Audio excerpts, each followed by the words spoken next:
This week on Engage the Sage. Hi everyone, I'm Don Saucier. Welcome to this week's episode of Engage the Sage. This week, I'm going to tell you how to get into graduate school. Now, in reality, I can't really tell you how to get into graduate school, but what we're going to talk about are some common factors that are used in the graduate application process and talk about some ways to make those factors work for you to make you a more competitive applicant for graduate school. Part of our purpose today is to make the application process for graduate school a little bit less overwhelming. We're trying to make this process a little bit more predictable, a little bit more controllable, so you can focus on what you can focus on to make this process more productive for you. In our conversation, I'm going to talk about 6 different factors that influence the degree to which you're going to be accepted to many graduate programs. And this might be true for graduate programs in academic discipline. This might be true for med school, it might be true for law school, it might be true for other kinds of graduate and higher education. Like I said, it might not apply for every single one, but these are some of the common factors that get evaluated, and we're going to talk about why they matter. The first factor that might be evaluated by a graduate program when they're looking at your application is your college grade point average. Now, as I talk about these factors, you might find that some people, some evaluators, some programs are going to put more emphasis on one factor over another. For instance, I myself, when I'm evaluating graduate applications, I think GPA is informative, but not as informative as some of the other factors I might discuss. Your grade point average is basically an average of all of your undergraduate grades, and it basically tells how well you do in school. In some ways, it might even be interpreted as it's how well you follow directions in an academic context. Having a good GPA is a good thing. It's often not good enough on its own to get you into a graduate program, which is why we're going to talk about a lot of other factors, but it's a good start.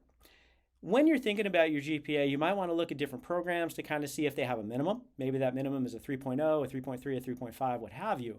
But knowing what those programs are looking for as a minimum or even as an average for their applicants is going to be helpful for you determining whether or not you're going to be a competitive applicant. Now, at this point, you might say, oh my goodness, that first year did not go well, and my GPA isn't as high as I would like it to be. That might be okay, because what happens is the GPA is one bit of information. There are other bits of information that many people are going to see as even more informative in talking about how successful you're going to be in graduate school. A second factor that might be used by a graduate program to evaluate you as an applicant are your standardized test scores. There's lots of different kind of standardized test scores. There's the GRE, there's the MCAT, there's the LSAT. There's a lot of different kind of ones that are specific to different graduate programs. What you're going to want to do is to find out which one they're evaluating and if they're even evaluating any at all. Especially since COVID, a number of graduate programs have either not had applicants include their standardized test scores or have made their inclusion optional. So knowing that before you spend a lot of time and energy preparing for and taking standardized tests is going to be helpful for you. If you determine you're going to have to take a standardized test to be considered competitive for graduate school, practice is going to be key. I highly recommend that you prepare for the standardized test. Not only is it expensive, but it's also the case that if you take the test more than once, that a graduate program, unless you pay like a suppression fee, will see all of the times that you took the test and all of your scores. So getting yourself ready, finding out what the test is going to look like, finding online resources, having practice tests, if you can afford and have time for a prep course, these might be things to consider. When you go to take a standardized test, many people are going to experience some testing anxiety. They're going to be nervous about that experience. If you know this is going to be an anxiety-provoking experience, making that experience as familiar as possible by completing practice tests and those other kind of things is going to help you manage your emotions and help you focus on performing as well as you can when you take that test. No matter what, though, understand that you are not only your test score. So a lot of people say, maybe I didn't do as well as I wanted to, therefore I am a failure and I can't go to graduate school. Even for programs that have you submit your standardized tests, there's great variability among evaluators about how much emphasis they put on those standardized test scores. So understand, this is one bit of information. There are other factors that go into that decision. The third factor I want to talk about for your application for graduate school is your personal statement. Your personal statement is basically an essay that you're going to write about why you want to go to graduate school and why you're going to be successful. We have an entire video on this. Check it out. It's going to give you lots of very specific tips about how to prepare that personal statement to make it competitive for your graduate programs. I am going to provide a little bit of an overview here though too. In your personal statement, you want to say why you, So why you want to go to that graduate program and why you be successful, and why them. Why that graduate program is going to get you closer to your personal and professional goals. You're going to want to adhere to the 4 C's of writing. You're going to want that personal statement to be clear, complete, concise, and compelling. You're going to want to demonstrate your authenticity. You're going to want to show that you're a real person with real experiences, real feelings, real goals, and that you're not just an automaton or a brilliant robot who's applying to their program. Having said that, it's not a therapy session on paper. So you want to be real clear that you're not over disclosing things that might not be considered that appropriate for the people who are evaluating that application. I want you to own your accomplishments. I want you to avoid undercutting your accomplishments. I don't want you to say things like, I think and I believe. I want you to believe what you're saying and have the strength of your narrative show that. Also, make sure you're within the page limit, word limit, any of those kinds of things when you're preparing that personal statement. And this is going to be true of all of your application materials. Make sure you're adhering to the application guidelines. 4th factor in applying to graduate school is going to get evaluated are your letters of recommendation. We have another video that tells you how to request a letter of recommendation, so check that one out too for some further context. But basically, you want to have excellent letters of recommendation.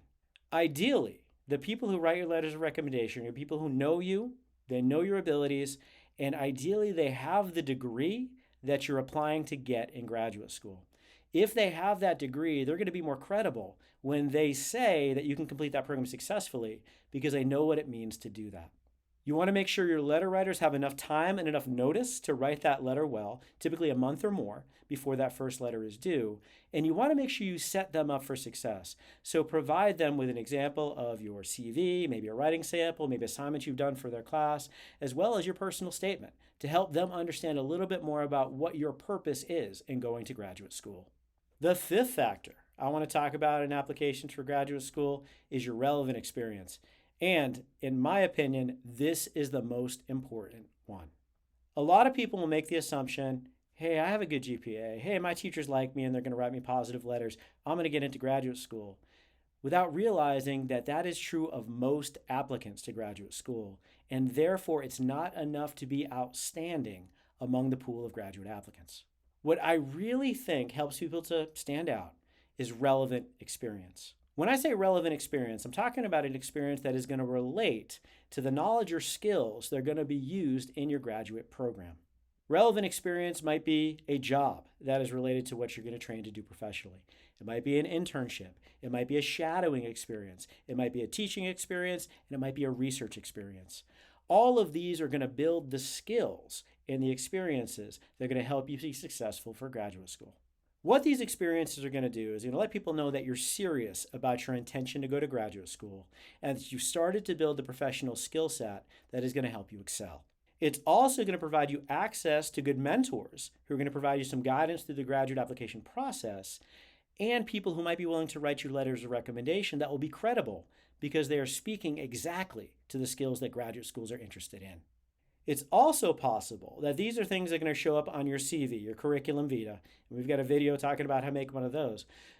But it's going to help you build that CV with documentable, tangible items that show that you are a serious applicant.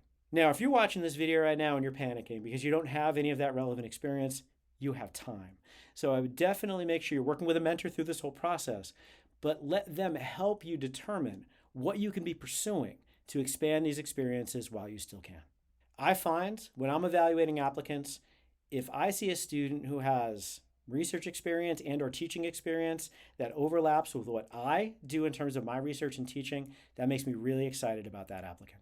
Now, the factors till now that I've talked about are going to be related to the review of your application to graduate school. The next factor that often is going to be important for determining whether or not you're actually admitted to the graduate program is your interview. After your application is reviewed, and if you're determined to be a credible applicant for that program, it's often the case that you're going to be invited to an interview of some sort. It might be a phone interview, a Zoom interview, or actually a campus interview. I highly recommend you check out our video about how to rock your interviews to get ready for that, but again, I'm going to give you a little bit of a summary. One thing you should do before that interview is prepare yourself, learn about that program, learn about the people that you're going to be interviewing with, have answers to some of the questions that you anticipate, like why that program, what your professional goals are, and those kind of things. But also know your application. it is often the case that the people who are interviewing you are going to ask you about specific points you put in your application. If you're not familiar about those things, it's not going to be impressive. If you're applying to a research program, I would maybe do some reading of the people that you're hoping to do research with. Maybe I'll think about some of the overlap in our research interests. Maybe I'll even propose a study I would like to do under that person's mentorship. When you're at the interview, I highly recommend that you think about how you're going to answer questions. I highly recommend you do the technique we've talked about before, the smile, breathe, think, talk. I recommend you put a little bit of energy in making yourself appear engaged. So you appear you're interested in those conversations, you're maintaining appropriate but not creepy eye contact, and that you're showing that you're listening actively to the people you're interviewing with. I also recommend you have a lot of questions. And you want those questions to be able to gather the information that you need to decide whether, if you're accepted, you would actually go to that graduate program. So when you interview, you're not only trying to get admitted, but you're trying to collect the data that will allow you to make a decision if you are.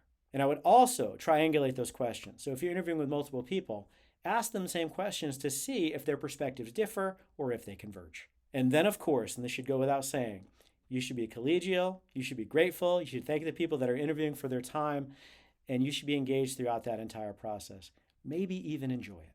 Throughout all of these factors, in trying to be admitted to graduate school and trying to get in, I think it's important that you show that you have the knowledge, the skills, and ability to go to that program, that that program is consistent with your authentic goals and motivations, and that you are emotionally ready to take on this new challenge.